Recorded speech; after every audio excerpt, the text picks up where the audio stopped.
미국 증시 분위기를 생생하게 알아보는 이항영의 월가이드 시간입니다. MTN 이항영 전문위원님과 함께 화상 연결해서 어제 간밤 시장 어땠는지 함께 살펴보겠습니다. 위원님 안녕하세요. 네, 안녕하세요. 네, 간밤은 굉장히 바쁜 하루였다라고도 말할 수 있겠습니다. 일단 애플이 신제품을 드디어 공개를 했고요. 아이폰 12가 공개가 됐고 여러 실적도 발표가 됐고 여기에 백신이 중단됐다는 이런 안 좋은 소식이 겹치면서 일단 시장은 힘을 내지 못했고요. 부양책도 계속 이 합의가 난항을 겪으면서 어쨌든 시장은 하락 마감을 했습니다. 좋은 소식보다는 안 좋은 악재들이 많았기 때문에 조금 다 미끄러지는 그런 모습이었겠죠?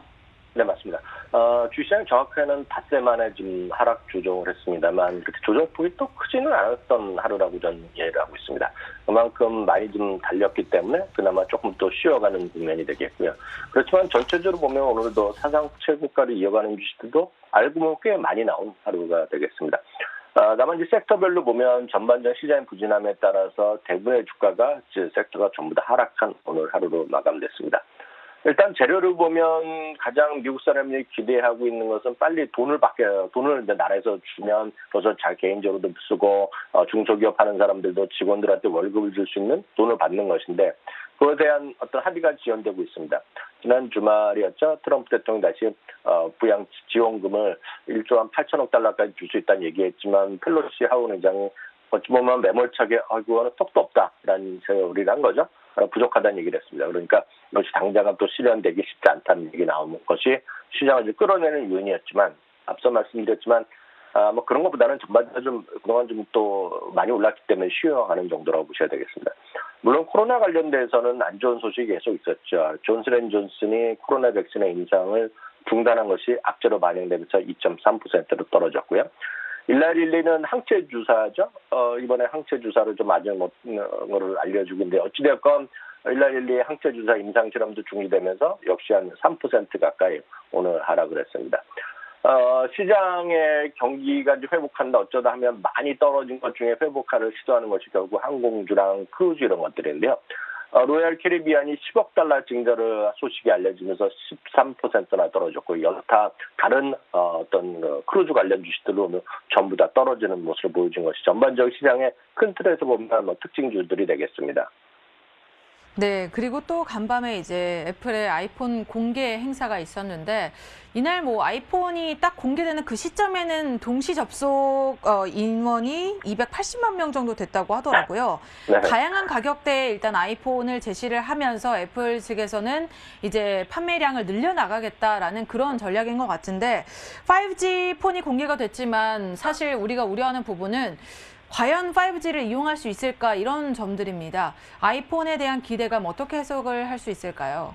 맞습니다. 우리나라도 이제 LTE 5G 시대가 열렸지만 그렇게 아주 만족도가 높지는 않거든요. 미국은 아직 전반적으로 확산이 안 됐는데 아마 아이폰이 이번에 출시되면서 많은 지역별로도요. 통신사에서도 적극적으로 5G에 대한 투자가 더 늘어나지 않을까 기대를 하고 있습니다. 하여튼 그건 그렇고요. 아이폰 12에 정확히 보면 모델이 4개가 나왔습니다. 아이폰 12 기본형이 작은 거, 큰 거, 아이폰 12 프로가 작은 거, 큰 거 정도가 있고요. 큰 틀에서 보면 카메라 기능이 더 좋아졌다는 얘기가 나오고 있고요. 특히 라이더 센서가 부착된 것이 나오는 게 특징이 되겠습니다. 올 봄이었죠. 올 봄에 아이패드 프로에 첫 장착됐는데요. 이것을 딴 것이 아니라 카메라 찍을 때 좀 더 빠른 것도 있겠지만 AR에 대한 사용할 때 좀 인식하는 그런 센서로 알려지고 있습니다. 어쨌든 그 정도가 일단은 오늘 이제 특징적인 모습이 됐습니다. 주가는 어저께 워낙 많이 달려서 6% 이상 올랐기 때문에 오늘 어저께 오른 거에 한 3분의 1 정도, 40% 정도가 오늘 하락했습니다. 애플의 이벤트가 있었던 당이라든가 그 해당 주는 상대적으로 좀 소폭 약했던 경험이 있지만 어제도 말씀드렸다시피 발표한 이후에 한 달 동안은 평균 10.7%가 올랐었다는 것이 역사적 기록이 되겠고요. 6개월 후에는 평균 시장 대비 13%포인트가 상대적으로 더 강했다는 것에 게 있기 때문에 단기적인 이벤트 뉴스에 따라 이런 것보다는 장기적으로 얼마만큼 수요가 늘어나고 얼마만큼 더 많이 빨릴지에 대한 관전 포인트가 더 중요하다. 이렇게 다시 한번 확인드릴 수 있겠습니다. 네, 애플이 또 그 홈팟을 공개를 했는데 그 다양한 분들이 이제 헤이 카카오와 헤이 뭐 구글, 그다음에 우리는 뭐 헤이 토글이라도 가끔씩 부르기도 했는데 이제 헤이 애플이 가능해지잖아요. 가능했었지만 이제 미니로서 조금 더 저렴한 가격대에 살 수 있어서 또 여기에 대한 기대감도 같이 함께 담아갈 수 있겠다라는 생각이 들었습니다. 또 오늘 기업들이 많은 실적을 발표를 했거든요. 일단은 금융주, 뭐 은행주들이 실적을 발표했는데 호실적이 발표가 됐죠. 출발은 어땠는지 한번 살펴주시죠. 근데 실적 자체는 주가는 그 실적 자체는 좀 긍정적으로 나온 기업들이 대부분입니다. 오늘 보면 델타항공 정도 대하고는 실적이 좋게 나왔습니다만 은행주들은 실적을 좋게 나왔지만 오히려 주가는 재미없었는데요. 대표적인 것이 JP모건과 시티그룹이죠. JP모건은 기대 이상 실적을 발표했습니다. 전망 자체는 주당 2.2달러 정도 이익이 날 거라고 생각했는데 2.9달러가 났죠. 정확히 이제 깜짝 실적이 났고요. 매출도 284억 달러를 넘는 299억 달러였지만 주가는 오늘 1.6% 정도 오늘 떨어졌습니다. 그림 보시면 아시겠지만 꾸준히 최근 들어 올랐거든요. 그에 따른 반작용이라고 보셔야 되겠습니다. 흥미로운 것은 역시 블랙락입니다. 저희가 방송에서 워낙 자주 말씀드렸던 것들이죠. 아이쉐어즈로 시작하는 모든 ETF 그리고 우리나라에서도 은행이나 증권사에서 파는 상당 부분의 펀드가 해외형 ETF, 심지어 우리나라 관련된 것들도 보면 아이쉐어즈가 들어간 게 많이 있습니다. 그만큼 전 세계 1위의 자산운용사인데요. 오늘 정말 놀라운 수치를 또 발표했습니다. 전망 자체가 주당 7.8달러 이익이었는데요. 9.2달러, 또 슈퍼 깜짝 실적을 발표하고야 말았습니다. 운용 자산 규모가 가장 중요하겠는데요. 지난 분기에 73억 달러거든요. 이번 분기에 78조 달러입니다. 운용 규모입니다. 다시 말씀드리지만 1조, 조 단위로 나오는 건데요. 이게 보면 불과 3개월 만에 더 4조 달러 정도가 5조 달러 정도 또 돈이 모여드는 거죠. 엄청난 규모죠. 자산 운용, 자산 규모가 늘어나면 이거 거저합니까? 무조건 돈을 받는 거죠. 그에 따라서 이익이 늘어나는 거라고 보셔야 되겠고요. 오늘 무려 4% 가까이 올라가면서 이거 갭상승이 나면서 사상치 효과를 갖습니다. 델타항공 기대 이하의 실적을 발표했는데 2.7%가 떨어졌는데 좀 약간은 생각해볼 부분이 있습니다. 왜냐하면 매출은 기대 이하가 났거든요. 75% 정도가 줄어들었는데 조금 당연하겠죠. 금년 말에요. 금년 말 연말 쇼핑 시즌이 연말 시즌에서 크리스마스부터 연초까지가 미국에서는 대목 아닙니까? 연휴 시즌이 수요가 일정 수로 회복될 거라고 얘기했고요. 가장 많은 분들이 기대하는 것은 이제 결국 그래서 이 회사가 언제 돈을 벌 수 있냐는 것인데요. 지난 분기 대비 오늘 발표한 거 보면 이제 캐시번이라고 그래갖고 하루에 이제 들어가는 돈은 상당히 규모가 15%, 20% 정도 줄어들었는데요. 내년 봄에요. 내년 봄이 되면 손익분기점에 좀 도달하지 않을까라는 기대감을 했습니다. 물론 당장은 아니지만 좀 멀겠지만 내년 정도 봄, 그러니까 지금부터 한 6개월 정도 후가 그나마 좀 돈은 못 벌더라도 손실을 안 나겠다라는 정도 이해하시겠고요. 실적과 상관없이 어제부터 말씀드린 것 디즈니입니다. 스트리밍 중심 기업으로 구조조정을 적극 발표한 것이 어저께 시간에서도 긍정적이었는데요. 오늘 정기장에서 3% 올라갔고요. 오늘 또 하나 의미 있는 기업은 넷플릭스입니다. 넷플릭스는 종가로 보면 사상치 효과에 한 1달러, 2달러 모자랐기 때문에 아직까지는 사상치 효과는 아니지만 이거 사상치 효과 추이로 바로 갈 것 같습니다. 미국에서는요. 우리나라 아직 있고 전 세계에서 대부분 국가에 시행하고 있는데 넷플릭스는 이제 미국에서는 거의 다 했다고 보는지 모르겠지만요. 첫 30일 동안 무료로 체험한 기간이 있었거든요. 넷플릭스 오늘 그거를 없애기로 선언했습니다. 당연히 실적에는 긍정적인 요인이 될 것 같은데요. 여하튼 오늘 2.6%가 반대했고요. 마이크론 테크놀로지가 오늘 갭상승했습니다. 도이치방크에서 반도체 수요 회복을 기대하면서 중립에서 매수, 목표 주가는 한 20% 정도 올려놨는데요. 삼성전자 같은 것에도 긍정적 역할이 기대됩니다. 네.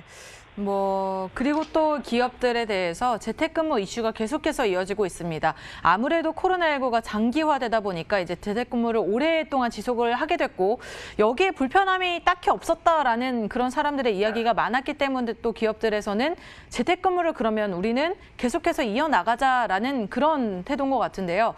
어떻게 바라볼 수 있을까요? 네, 계속 말씀드린 이거는 우리나라는 약간 좀 멀었죠, 사실은. 우리나라는 일부 이제 인터넷 기반한 기업들 중심으로만 가능하고 그 대부분의 큰 기업들은 아직까지는 쉽지 않은 게 현실이 되겠는데요. 미국이나 캐나다, 유럽에서는 이미 그런 쪽으로 선언을 100% 재택근무 선언한 기업이 많이 있습니다. 제가 알기로는 가장 먼저 선언한 기업이 쇼피파이였고요. 이미 무제한 재택근무 선언했습니다. 그래서 본사 자체를 지금 없애고 있거든요. 트위터나 스퀘어도 무제한 재택근무를 이미 선언을 했죠. 페이스북은 향후 10년 동안에 50%의 재택근무를 선언했고요. 그런 것들이 영향을 받아서 샌프란시스코의 원베드룸 임대료가 전년 대비 지금 20%나 떨어져서 $2,830로 줄어들었습니다. 이 사람들이 다 어디로 가겠습니까? 주택 수요로 가는 거거든요. 그러니까 도심에서 약간 벌어진 쪽으로 주택가로 가니까 주택 시장이 올라가는 건 어찌 보면 이런 흐름과 똑같다고 보셔야 되겠고요. 지난주에 마이크로소프트가 50%까지 재택근무 얘기했죠. JP모건이 어저께 이제 팬데믹 이후에도 40% 인력을 재택근무하겠다고 얘기했습니다. 오늘 드롭박스가 드디어 또 선언했는데요. 무제한 재택근무를 선언했고요. 꼭 필요한, 그러면 또 많은 분들이 궁금하시잖아요. 그럼 꼭 필요한 회의는 해야 되는데 어떻게 하겠느냐. 당장은 아니지만 그것도 안전하게 지면 드롭박스 스튜디오라는 거를 여기저기 만들겠다고 하는 거죠. 그러니까 쉽게 해서 회의실을 여러 군데 만들 테니까 너희들 걱정하지 말라 얘기를 하고 있습니다. 일단 2021년 내년 6월까지 강제 모든 사람의 재택근무 입장을 발표했고요. 드롭박스 주가는 뭐 초폭 반등했지만 이거보다는 재택 관련한 ETF가 있습니다. WFH라고 그래갖고요. Work from Home이죠. 사상치 효과는 얼마 생긴 지 얼마 안 됐지만 사상치 효과로 취소 효과가 있고요. 이 모든 것이 가능하게 하는 것은 결국 그 클라우드 쪽인데요. 클라우드 ETF 몇 가지가 있겠는데 대표적인 CLOU, 클라우드에서 D만 빼면 되겠는데요. 역시 오늘 사상치 효과로 끝났네요. 네, 제 동생은 재택근무를 계속 하다 보니까 이전에는 그렇게 가기 싫던 회사가 이제는 좀 회사에 가고 싶고 동료들, 얄밉던 동료들도 좀 보고 싶다라는 말을 하던데 이런 재택근무 상황이 언제까지 이어질지는 계속해서 좀 지켜보셔야겠습니다. 그리고 현지 시간으로 13일부터 14일까지죠. 아마존 프라임데이가 열리게 되는데 어제 안 그래도 알림이 뜨더라고요. 뭐 맥북 에어 같은 경우에 제 기억으로 $850 정도로 이제 할인을 해서 판매를 한다라고 하던데 이 아이폰 프라임데이를 기다리면서 쇼핑을 또 하려고 시도하는 그런 사람들이 굉장히 많을 것 같습니다. 네, 맞습니다. 앞서 이제 그 알림 얘기하셨는데요. 아마 그 우리나라에서 해당되시는 분 많을 텐데 가장 지금 핫한 딜 중에 하나가 올레드 4K 이런 거거든요. 우리나라 가격 대비 뭐 한번 들어가 보시면 상상 초월한 가격이 나와 있으니까 뭐 보실 분 보시면 되겠고요. 여하튼 아마존 프라임데이가 시작됐는데 주가는 오늘 강보합 정도로 끝났는데요. 엊그제도 말씀드렸다시피 아마존 프라임데이 관련된 매출은 공식적으로 발표한 건 없지만 올해도 50% 이상이 늘어날 것을 일단 보여지고 있는데요. 중요한 것은 이제 아마존이라는 주가 자체가 워낙 $3,400, $500니까 워낙 비싸지 않습니까? 오늘 그냥 다른 관점에서 아마존 비중이 높은 ETF, 그러면 한 5가지를 소개해드리겠는데요. 대부분 이제 임의 소비재 관련된 것들인데 그 중에서도 피델리티 회사는 MSCI 임의 소비재 ETF가 있습니다. FDIS라는 것인데요. 여기에 무려 아마존의 32% 가까이 들어가 있고요. 그 밖에 여러분들이 좋아하시는 테슬라나 홈디포, 맥도날드, 또 나이키, 로스, 스타벅스 등 여러분들이 정말 좋아하는 브랜드가 거의 다 들어가 있거든요. 주가는 불과 $66고요. 오늘 현재 사상치 효과를 또 기록했다는 걸 참고하시면 되겠습니다. 네, 또 여러 가지 이슈들이 지금 많이 나오고 있습니다. 실적도 그렇고요. 여러분께서는 계속해서 주목을 하시면서 시장을 또 바라보시는 것이 중요하겠습니다. 네, 오늘 말씀 고맙습니다. 감사합니다.